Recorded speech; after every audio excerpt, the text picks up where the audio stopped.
Isa na yata sa mga pinakamahirap na maranasan yung ma-depress, yung matinding pagkabalisa at lungkot, at ito ay madalas hindi lang nadadaan sa isang panggagamot, kundi maraming approaches. Dapat may counseling, merong clinical help, at merong mga psychiatric, psychological, emotional, and social factors. At napakarami mga tao nung panahon ng Panginoon may ganitong uri ng karamdaman. Sapagkat ang social inequity, colonialism, yung pahirap ng mga royals sa napakarami mga tao created a lot of emotional imbalances. At yan ang ating ngayong sisikaping unawain at madagdagan ng pagkaunawa natin.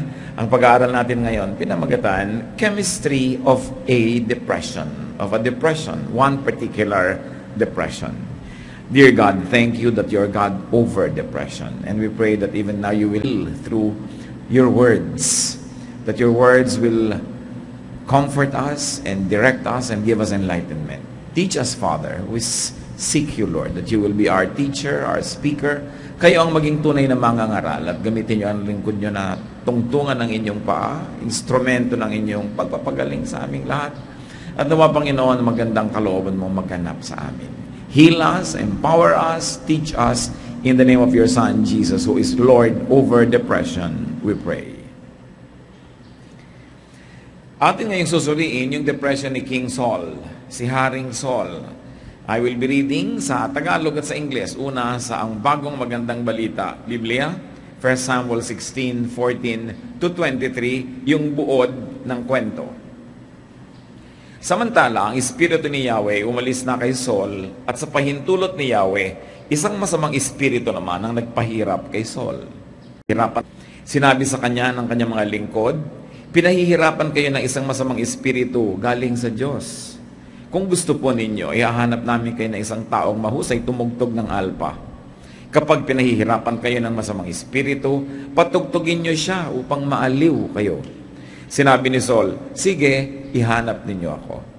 Isa sa mga lingkod na naroon ang nagsabi, si Jesse na isang taga Bethlehem ay may isang anak na magaling tumugtog. Siya po ay matapang na mandirigma, mahusay magsalita, at magandang lalaki. Nasa kanya si Yahweh. Kaya't nagpadala nga ng sugo si Saul kay Jesse at ipinasabi, papuntahin mo sa akin ang anak mong si David, ang pastol ng iyong mga tupa. Ganon nga ang ginawa ni Jesse. Pinagdala pa niya si David ng isang sisidlang puno ng alak, isang batang kambing at isang asnong may kargang tinapay upang ibigay kay Saul. Naglingkod si David kay Saul at nagustuhan niya ito, kaya't ito'y ginawa niyang tagapagdala ng kanyang sandata. Ipinasabi ni Saul kay Jesse, bayaan mong maglingkod sa akin si David sapagkat napamahal na siya sa akin. At tuwing dumarating kay Saul ang masamang espiritu mula sa Diyos, kinukuha ni David ang alpa at tinutugtugan niya ang hari. Si Saul naman ay naaaliw, umaalis sa kanya ang masamang espiritu at siya'y gumagaling. At nawa, ang hiwaga ng kwentong ito ay maging kagalingan ng espiritu nating lahat sa ating mga mahal sa buhay. Let's take a look at the chemistry of Saul's depression. This time I'll be reading from the contemporary English version, the same story. 1 Samuel 16:14 to 15. The Spirit of the Lord had left Saul, and an evil spirit from the Lord was terrifying him. It's an evil spirit from God that's frightening you, Saul's officials told him. So this depression had a frightening factor. Natatakot siya. Alam niyo yung mga nade-depress, minsan may kinakatakutan na hindi maintindihan kung nasa paligid. Ba't ka natatakot? Hangin lang yan, kwarto lang yan. Ba't ka natatakot? Kasi mayroong spiritual factor kumisan. So, ang nakita natin dito, isa sa mga dahilan o timpla ng depression niya is there was very little or no spirit of God in him.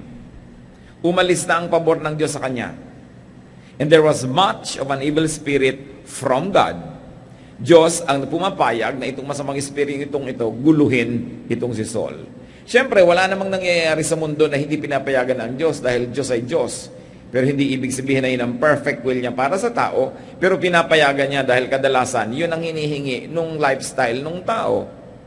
Halimbawa, na-aksidente ka dahil nagpapabaya ka o nagpabaya yung iba, napapayagan kasi yun ang ginagawa ng mga tao, pero hindi naman sana yun ang perfect will ng Diyos para sa atin. We see here the leaving, the departure and withdrawal of the evil spirit, and the arrival, the presence, and the terrorizing of an evil spirit from God. Here's an interesting, even a mysterious interplay of good and evil spirits. Now, take note that the absence of God's Spirit was replaced by the presence of an evil spirit from God. What do we learn from here? The departure of God's grace creates a vacuum that attracts the opposite force or power. Kung puspos ka na Espiritu ng Diyos at umalis yun sa'yo, mabavacuum ka. At yung mga vacuum cleaner, bakit niya hinihitit ang dumi? Kasi a vacuum will always attract anything. At pagka nawala ang Espiritu ng Diyos sa tao, nagiging vacuum siya, hinihitit ng puso niya yung mga masasamang espiritong nasa paligid. Hindi pwedeng walang laman, laging meron. So pinipili lang natin, sino ba ang laman mo? Ano ba ang laman ng iyong puso? Now let's take a look at the cure to Saul's depression. Dahil nandiyan din sa kwento. Sabi ng mga tao, it's an evil spirit from God that's frightening you.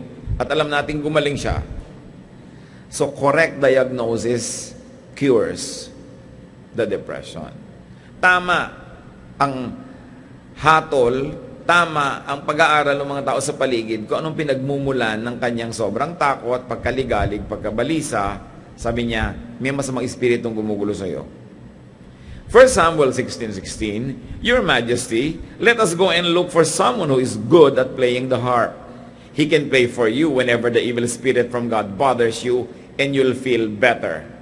Pansinin ninyo na hindi naman exorcism or casting out ang ipinayo. Ang ipinayo nila ay isang bagay na nagpagaling dahil nabasa na natin yung buong kwento. So what cured Saul's depression was correct prescription.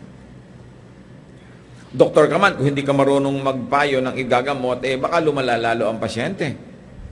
So tama ang ipinayo. So now we need good, informed counsel and counselors. Sabi, kailangan ang kudin mo isang taong magaling tumugtog ng musika.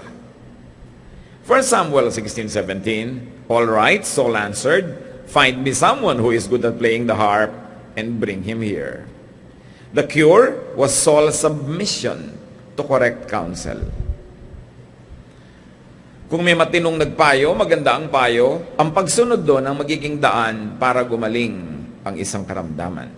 And there was cooperation from his part. Hindi sabi, ano palagay nyo sa akin? Nasisiraan? Ano palagay nyo sa akin? Blah, blah, blah. Sabi niya, sige, humanap kayo. Kung yan ang tingin ninyong mabuti, at equal sa akin. 1 Samuel 16:18, A man named Jesse who lives in Bethlehem has a son who can play the harp.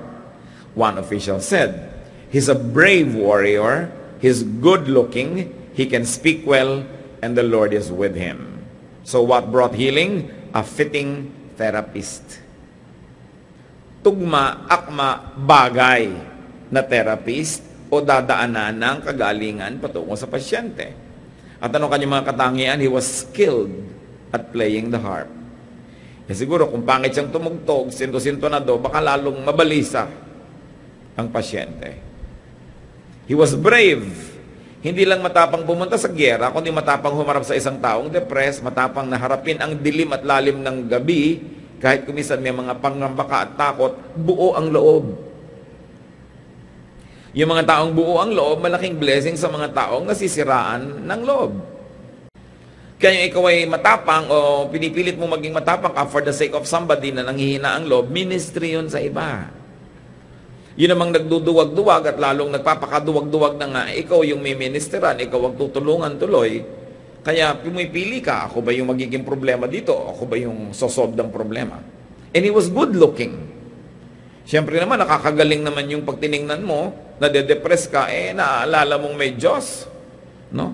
Yung maayos, neat, mabango, no? Neat na malinis, nakakatulong talaga. And someone who speaks well.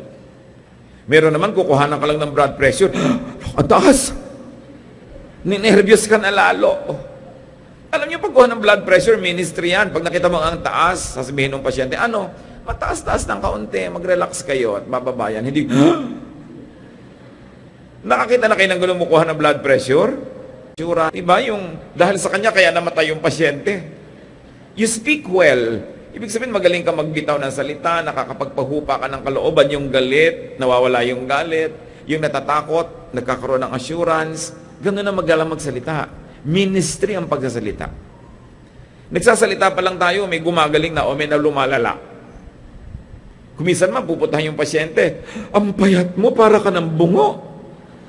Dumalaw ka pa. Diba? Quiet ka na lang. So, para yatang naglulus ka ng konting weight. You know, you soften the impact of anything that is unnice. And then this person, among others, and the best of all, is that he was anointed. The Lord is with him, according to Scripture. Now, 1 Samuel 16, 21 to 22. Because of the qualities, Saul liked him much that he put David in charge of carrying his weapons. Not long after this, Saul sent another message to Jesse. I really like David. Please let him stay with me. So napaka-pleasant ng kanyang pagkatao, masarap siyang kasama, nahulog ang loob sa kanya ng hari. He was likable. It's important to be likable. Kaya maraming Pilipino, liked, sought after nurses, therapists, caregivers. No? Kasi mga malalambing, kumisa kahit bola, no? At least, sumasarap ang pakiramdam ng pasyente. Yung may ngiti at caring, very important yan sa pagpapagaling. Now, what else contributed to the cure? Available, helpful, and cooperative supporters. Yung mga tao sa paligid niya, binigyan siya agad ng tamang payo. Kailangan mo, musician, na may itsura, magandang magsalita, buo ang loob, at higit sa lahat, anointed ng Diyos. Now, 1 Samuel 16:23, whenever the evil spirit from God bothered Saul, David would play his harp. So what contributed to the cure here? A willing and able therapist. Meron kasi willing pero hindi able. May able pero hindi willing. This one is an able and a willing therapist. Kung nag-aalaga kayo ng may sakit yung kamag-anak, inaalagaan nyo na rin lang, ngumiti na kayo. Pwede rin namang sumimangot pero pwede rin ngumiti. Ginising kayo madaling araw dahil merong kailangan. Gumising din naman kayo, napuyat na rin lang kayo, ba't hindi nadagdagan ng ngiti? Bakit sisimangutan pa? Gumising na rin lang naman kayo. Lubusin na. Kailangan able and willing. Kumisan tuloy ang pasyente, pagka sinisimangutan mo na, pagka hindi masyadong emergency yung case niya, hindi ka na tuloy inaabala, hindi ka na tinatawag dahil nanghihina na ang loob na abalahin ka dahil dinidiscourage sa iyong facial expression. Kung kayo nakabantay, duty, ito yung oras ko, magbabantay ako, decide to be cheerful. You're there anyway. Lubusin na. Lalo nating gawin ang sarili natin na daluyan ng Espiritu at pagpapala ng Diyos patungo sa ating binabantayan o inaalagaan. And there was balancing therapy. All the good qualities of the therapist balance the deficiencies of the patient.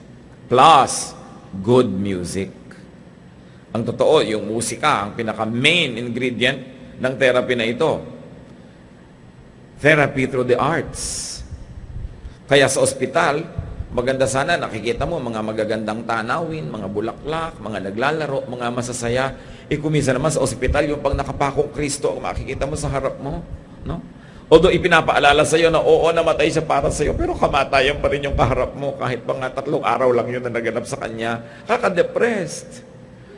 Dapat magagandang tanawin, magandang tugtog. No?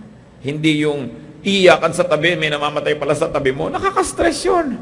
No? O may ubo ng ubo-ubong gabi, hindi mo malaman kung maaawa ka o maiinis ka na dahil puyat ka na rin. Kaya napakahalaga na nakakapagpahinga yung may sakit.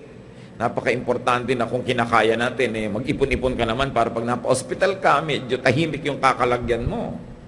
Meron pa akong kilala, pumipili siya ng kwarto. Halimbawa, o-operahan siya o matagal siya sa ospital. Ang pinipili nilang paglagyan sa kanila at ipinapakiusap nila, yung maternity floor. Kasi yun lang ang floor sa ospital na masaya. Lahat ng dumadalaw, may dalang lobo, mga bulaklak, kasi may nanganak, masaya. Kesa yung mga ibang floor na talaga namang puro iyakan ang nadidinig mo, nakakadagdag sa yung depression. And very importantly for Saul, there was companionship of someone likable. Alam niyo yung companionship, napakalaking ministry para magawa mo sa isang hari, sa isang gobernador, sa isang presidente, sa isang matatawag nating VIP o makapangyarihang tao. Why?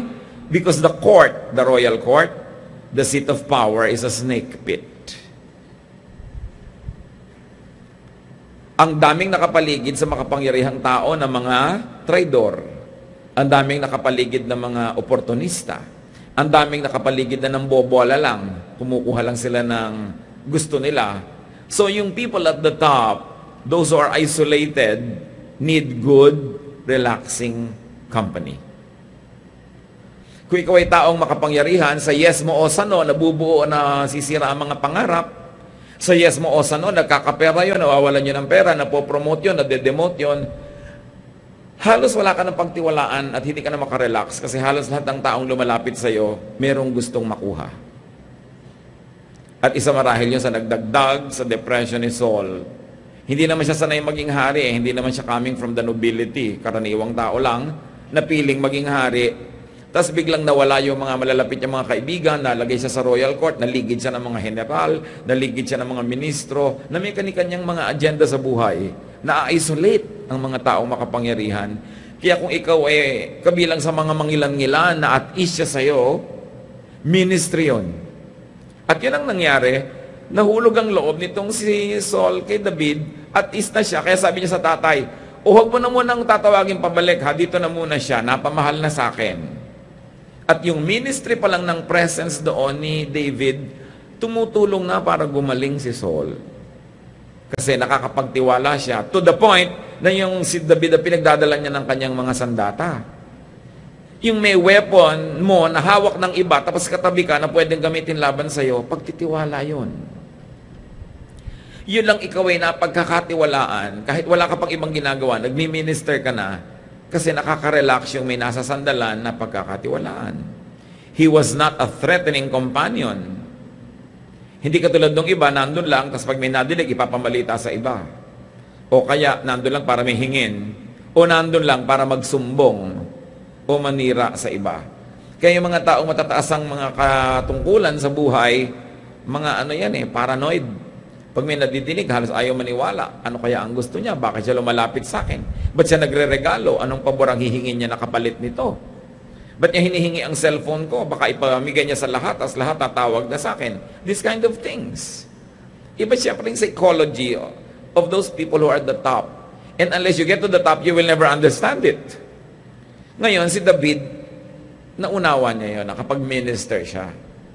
Saul would relax and feel better when David plays the harp, and very likely would also sing together with the playing. Then, the evil spirit would go away. Ito, isa sa mga pinakamahalagang punto ngayon, mga kapatid. Hindi siya gumaling kasi umalis yung masamang spirito. Nakarelax siya, yung masama niyang pakiramdam may bumuti, at dahil doon, umaalis yung evil spirit. Hindi umalis muna bago bumuti ang kanyang pakiramdam. Hindi siya aalisan nun. So what cured was Saul's relaxation and good feelings. If you want a worry, an anxiety, a depression to leave you, strive to feel good. Relax. Kasi ang masasamang espiritu, hindi pwedeng tumira sa puso na relaxed. Ayaw nila doon. Parang yung ipis, ayaw niya sa malinis na sahig. Pag may ipis sa bahay mo, maruming sahig, period. No? Dahil kung malinis yan, hindi yan titirhan ng ipis.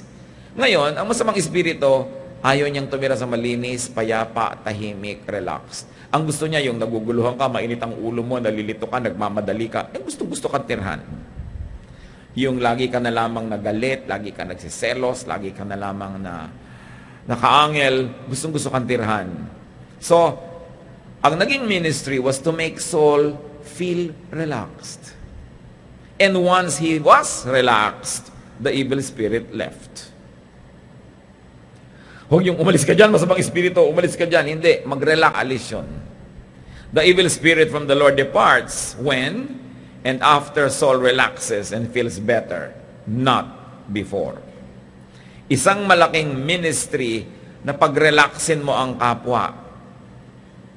At isang malaking panggugulo sa tao, yung galitin mo siya, guluhin mo siya, sinisira mo yung kanyang kapayapaan. At pag sira yun, naiimbita ng kanyang kasiraan yung masamang espiritu.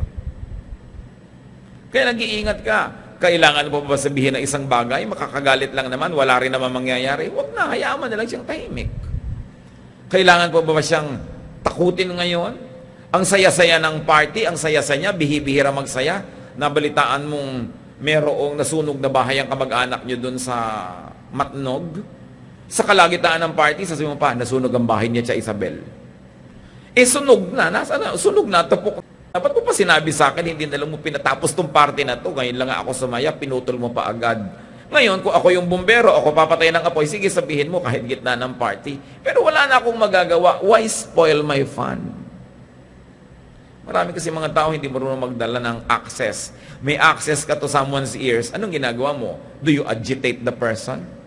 Kaya sabi sa Desiderata, avoid loud and aggressive persons. They are vexations to the spirit. Iwasan ninyo yung mga taong lagi kayong ginagalit, tinatakot, binibigyan ng mga masamang balita.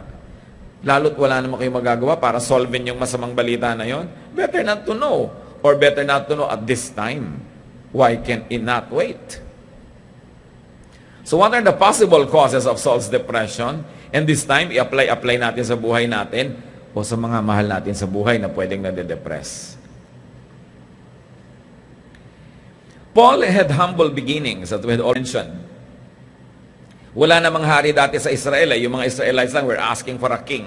Sabi ng Diyos, siya, kung talaga gusto nyo, bibigyan ko kayo, pero hindi sana yan ang perfect will ko para sa inyo.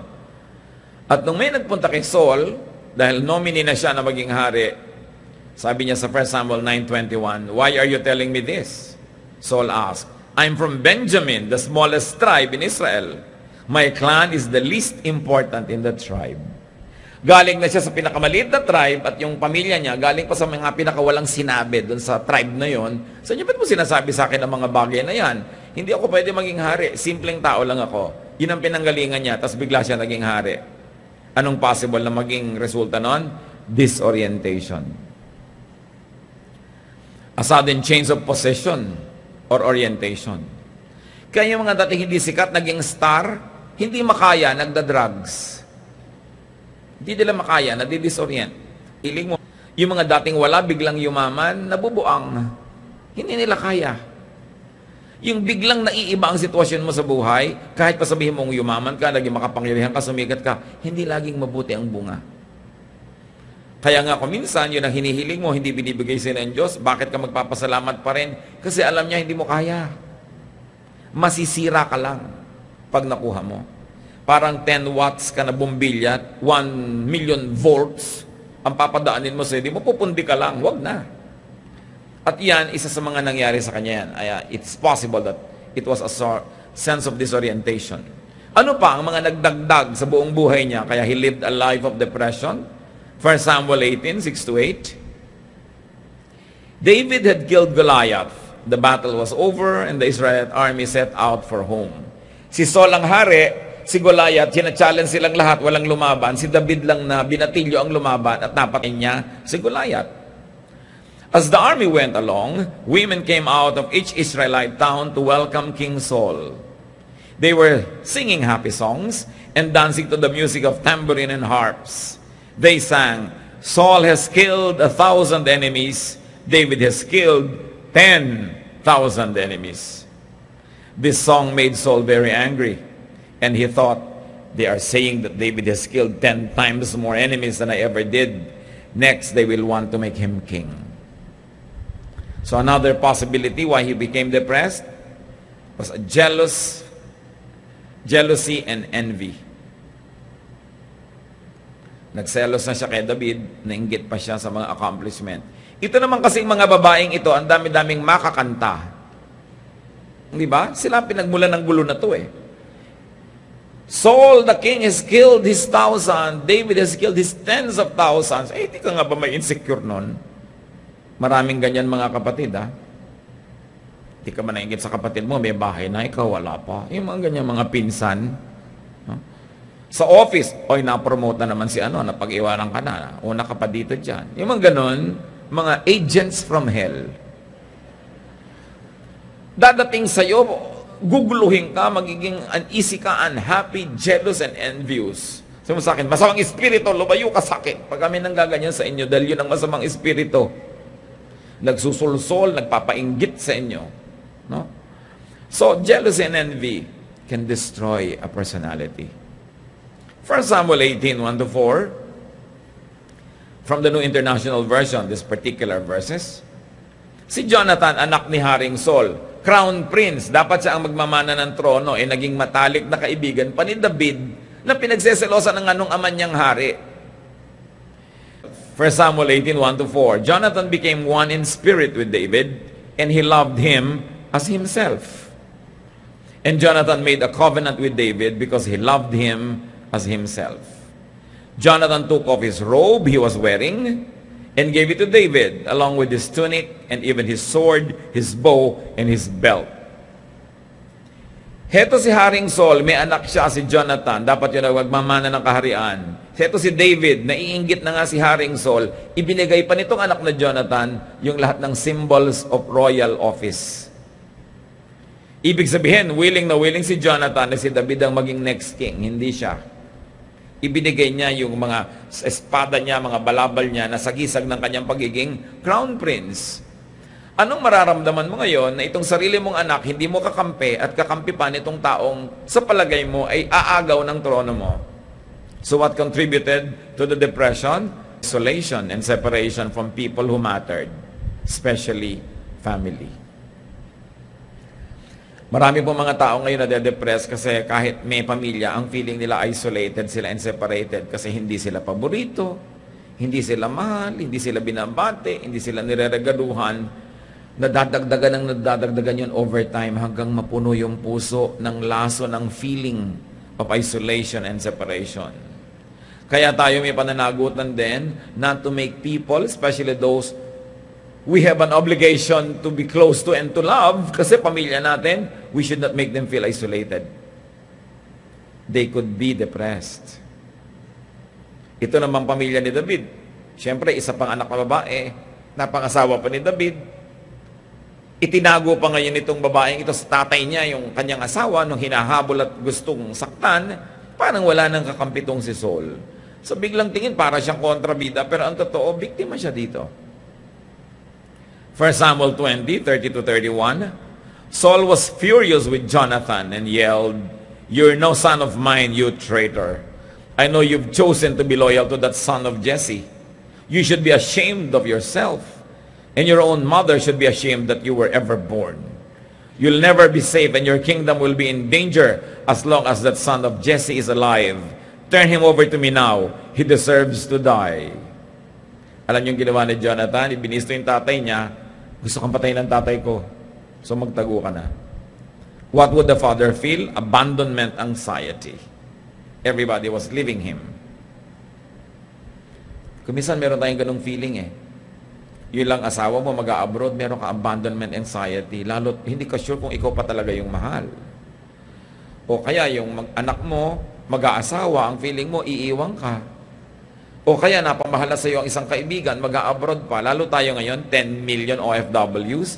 Everybody is having a sense of abandonment. Gusto man o hindi gusto nung umaalis, yung pa rin ang ending, naiiwan ka. Pwede ka talaga ma-depress dyan. Yung naglalakad ka sa breakwater. No? O kaya ay nagtitirintas ka, samantalang wala kang buhok.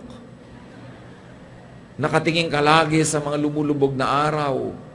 Nangyayari yan, lalo sa maraming paghiwa-hiwalay.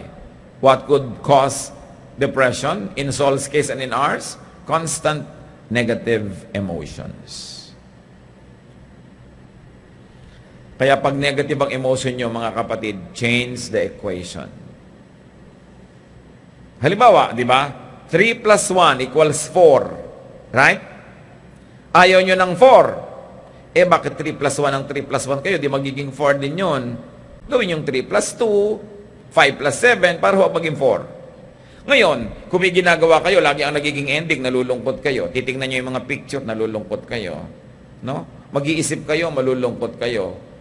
Mag-iisa kayo sa kwarto, makikinig ng tugtog, malulungkot kayo. Palitan nyo para hindi lungkot ang ending. Change the equation. Huwag kayong gumagawa ng nagpapalungkot. Huwag kayong mag-isip ng nakakatakot. Meron pa nga akong nakausap, gusto daw niya i-cremate siya. Sabi ko, ba't naman kailangan i-cremate? Pwede ka namang ilibing. Kung buhay pa ako, di nakulong ako doon sa Ataol. Pati yan inaalala mo. 5 araw ka na nga nakaburol, umaasa ka pang buhay ka pa. Pero, hindi ko naman pwede sabihin, huwag niyang isipin, naiisip niya eh. Right? So, dapat ikaw magdisiplina sa sarili mo na huwag mong isipin ang mga bagay na yan. Pag may dumarating sa iyong espiritu na nakakatakot, nakakanerbiyos, nakakalungkot, pwedeng palayasin mo agad. Change your thought. Change the channel. Lumabas ka ng bahay, mag-jogging ka. Kumanta ka, maligo ka, mamalansya ka, do something, change the equation. Hindi mo pwedeng alagaan yung lungkot kasi talagang hindi ka niya naiiwan. Kung nalulungkot ka, kung nag-iisa ka sa kwarto, di magsama ka. Walang tao, magsama ka ng mga manok. Kahit sino, magsama ka dyan. Aso, basta ibahin mo dapat.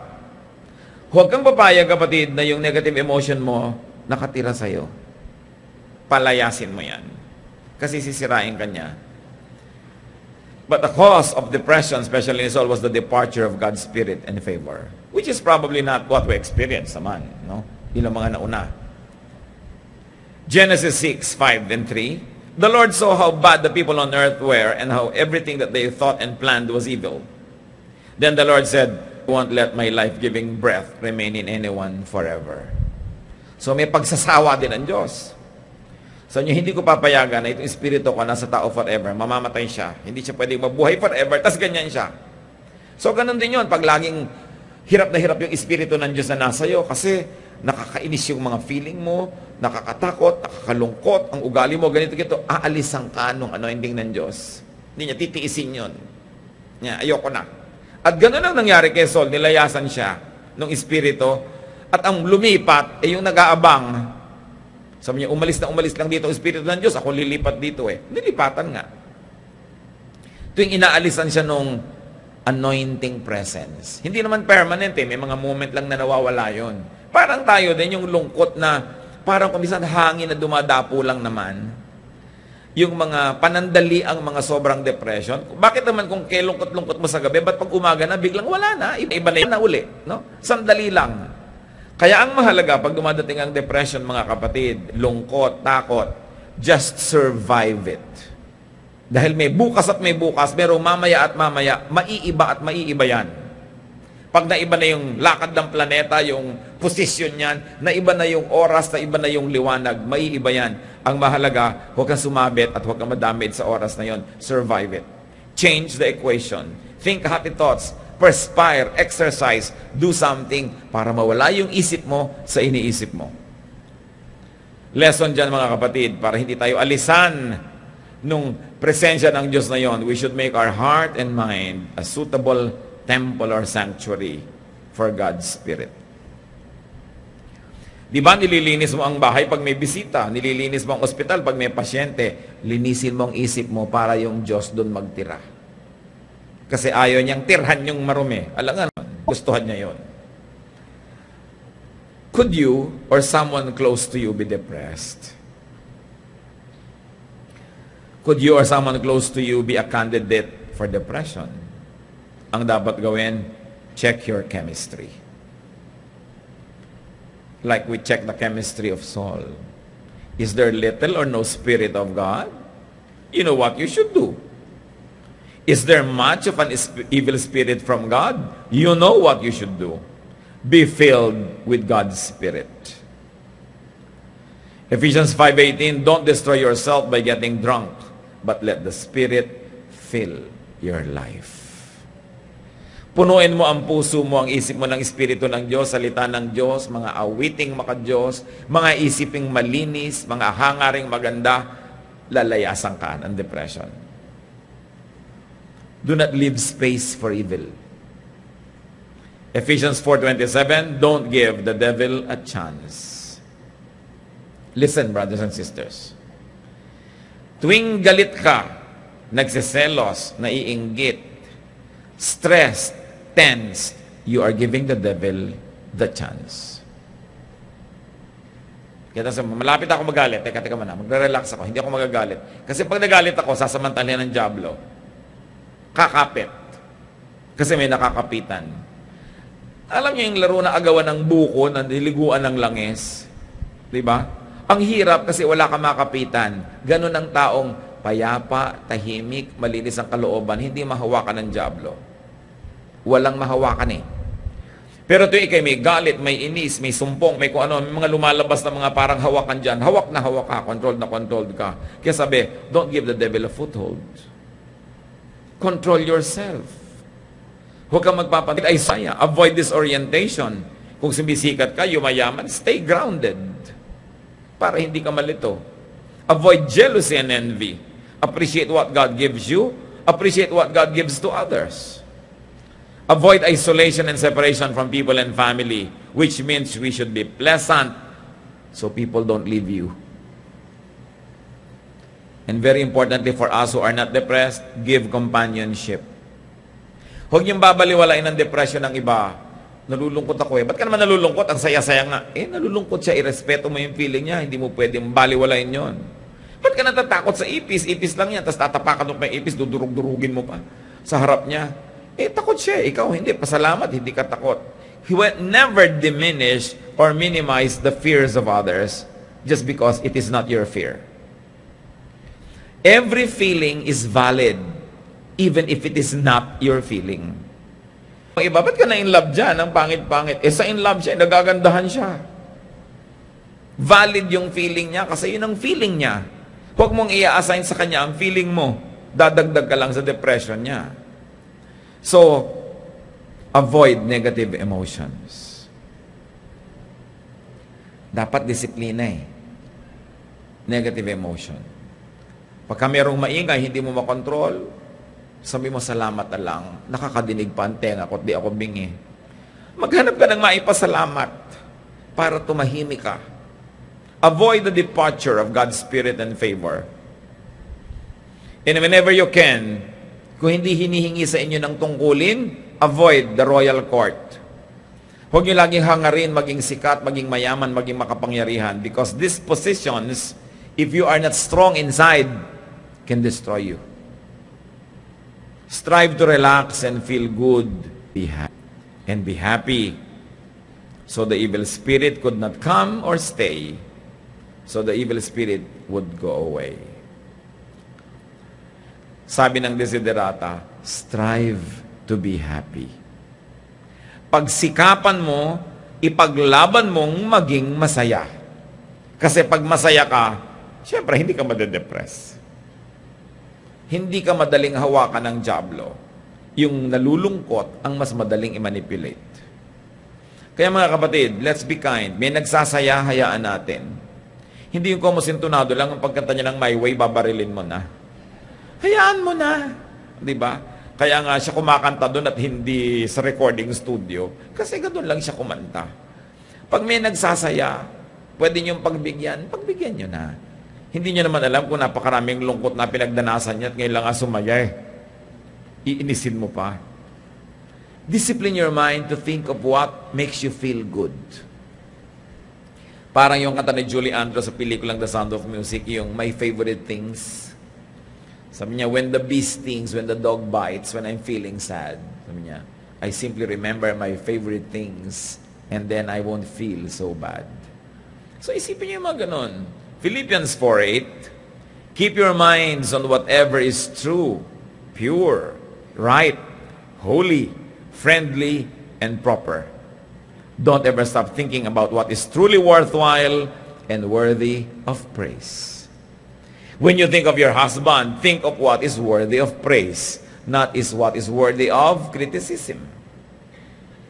Pwede kang pumili kung sasaya ka o lulungkot ka.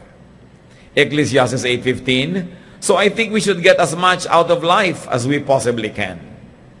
There is nothing better than to enjoy our food and drink and to have a good time, then we can make it through this troublesome life that God has given us here on earth. Sabi ni Solomon, kung may kinakain ka, enjoyin mo. May iniinom ka, inumin mo ng may pasalamat. Have a good time whenever you can. That is the only way to survive this life, which can really, admittedly, be difficult. So, minimize the difficulty by maximizing what is good and happy. Proverbs 15:13, happiness makes you smile. Sorrow can crush you. Pwede kang durugin, wasakin, sirain ng lungkot. So huwag ka makikipagkaibigan sa lungkot. James 4:7, surrender to God, resist the devil, and he will run from you. Sabi, iwasan mo lang, tanggihan mo. Aalis yan, hindi ka pwedeng pilitin ng demonyo. So, bakit nandito 3 araw na? Kasi pinapayagan mo. Pero pag tumanggi ka, hindi siya pwedeng pumili. Aalis at aalis siya. Resist the devil, and he will run from you. Resist the evil spirit. Resist the temptation. Resist the sadness. Do not be a victim of your own imaginations. Meanwhile, those who are not depressed, be kind. Minister to those in the court, in the seat of power. Mahirap yung may mataas na posisyon. And when depressed, seek godly and correct diagnosis and prescription. Submit to good counsel. Find a fitting therapist. Hindi lang yung gusto mo, yung mabuti ang epekto sa iyo. A therapist who will help change your chemistry, especially emotional state and spirituality. Kailangan pinapalitan yung emotional state, basta negative. And let's all remember to be a fitting therapist ourselves. Strive to qualify to be a therapist. Ano yung qualities na nakita natin kay David? Strong, di ba? Brave, good-looking, pleasant, speaks well, plays an instrument well. Sinisikap natin na maging ganon para kung dumating ang panahon na meron tayong mahal sa buhay na nangangailangan ng sasandalan, masandalan naman tayo. Ginagawa natin goal sa buhay na hindi lang maging independent. Ginagawa natin na maging super strong, super okay, para pag dumating ang panahon na sobrang nanlulumo ng hihina ang nasa paligid, maski sandali, makasandal sa atin. So always qualify yourself to be a good therapist. Continue to improve your skills. Do things well. Be available. Be able. That is a ministry.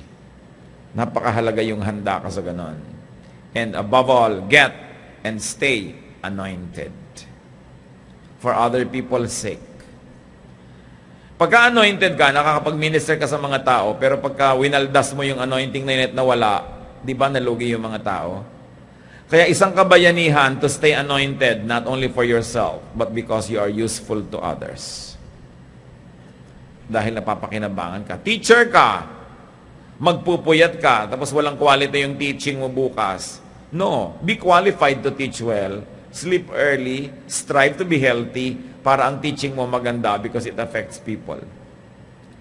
Driver ka, makikipaglasingan ka, bukas, puyat ka, nabangga ka, namatay yung mga pasahero mo, di ba pananagutan yon?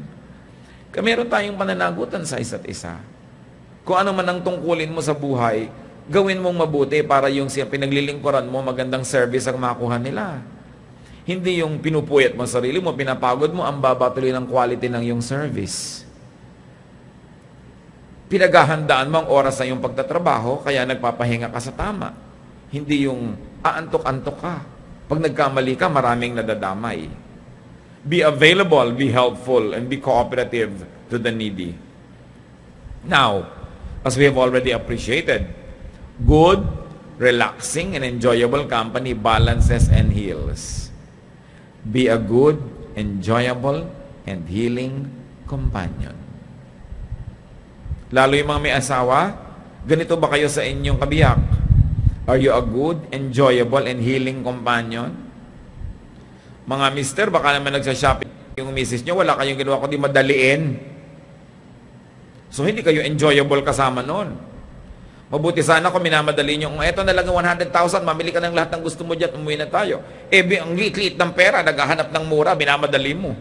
Di ba? Kung malaki ka, magbigay, magmadali ka. No? Pero kung konti lang, hayaan mo siya maghanap para makarami siya mabili. Mga misis naman, gustong manood ng asawa ninyo ng sports, kaya hindi kayo nag-enjoy, samahan nyo. Di ba? Hindi yung bahala ka dyan, ayoko niya pinapanood mo, hindi ko maintindihan yan. So, kailangan enjoy kayong kasama. At para maging mangyari yon, nag-aaral kayo, nag-i-improve kayo ng mga skills nyo, you get interested in the interest of your loved ones. Kasi ministry natin yon, hindi tayo nabubuhay para lang sa sarili. Kailangan meron kang ginagawa para lalo kang maging kaibig-ibig, kaakit-akit, kanais-nais na kasama. Ministry yon. Then allow and help people to relax, to feel good, and to be happy. Don't be a spoiler. Yung kasiyahan niya ngayon, tawa siya ng tawa. Yung lakas at kapahingahan na nakuha niyo doon, malay niyo, yung kailangan niya para harapin yung marami palang trahedyang darating bukas. So, hayaan niyo na lang siya maging masaya. Ipagdiwang tuwing merong kakayahang magsaya ang tao, sapagkat ang mundo'y bayan ang hinagpis. Maraming sukat ikalungkot. So, kung hindi ka malungkot, i-celebrate mo. Hindi ka na nga malungkot, i-invento ka pa ng lungkot. Ano pang gagawin mo kung talaga malungkot ka na? Kailangan dinidisiplina ang sarili. John 10:10, the Lord said, I came that you might have life and have it abundantly. To have it to the full. Sabi niya, come to me all of you who are tired and heavy laden, I'll give you rest. My yoke is easy, my burden is light. Yun ang kalooban ng Panginoon para sa atin. And knowing that, alam natin kung anong foreign matter in our lives. Sadness, fear, depression, worry, jealousy, anger, envy, lahat yan foreign matter dapat tanggalin. Resist the devil and he will run away from you. Ama namin Diyos, salamat sapagkat kayo'y nagmamahal sa amin. Salamat dahil napakarami kasaysayan sa Biblia na pwede namin kapulutan ng aral.